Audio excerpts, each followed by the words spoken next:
Жүрің. Ескерерсіз, ол дұрыс ұйықтай алмады. Сіздің де ұйқыңыз қанбаған сияқты. Әдетте таңғы 7-де тұрамыз. Медбике келгеннен бастап, күнде таңертең 2-3 сағат емшара жасалады. Бірден айтып қояйын. Көбі бізде бір аптадан артық шыдай алмайды. Адам тұрақтамайтын болды. Жарайды. Үйлеріңіз әдемі, музыка, суреттер тағысын тағы, бірақ мен сатып алмаймын. Негізі жұмыстарым бар еді. Бері қараңыз, маған сізге бәрін көрсетсін деген. Менің де жұмысым жетеді. Бәрі аз қалды, көп қиналмаймыз.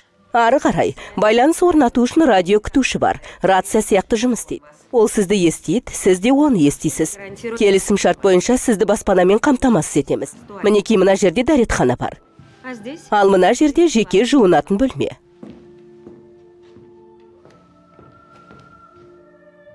Ей?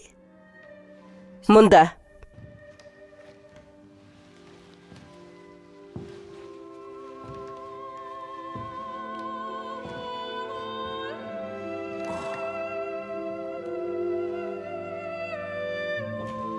Жүріңіз, ол сізді күтіп отыр. 1 минут.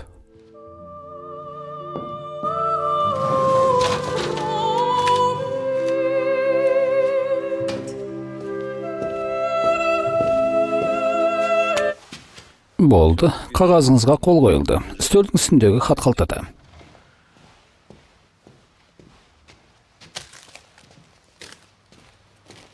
Сонымен басқа біреудің есебінен өмір сүрген жақсы ма? Немене? Басқа біреудің есебінен өмір сүретініңізге ұялмайсыз ба? Ар ұжданыңыз қинамай ма? Жоқ, рахмет. Сізде ше?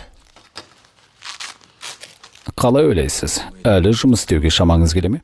Осындай тәртіппен, осындай жағдайда жауапкершілік ала аласыз ба? Негізі қалжыңдасуға жаман емес екенсіз.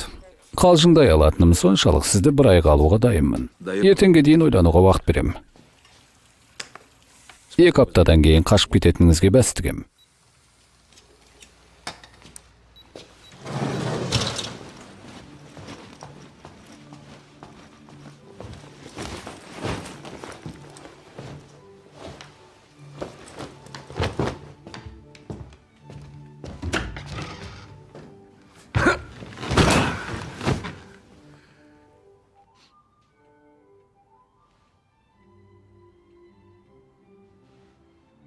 Не керек?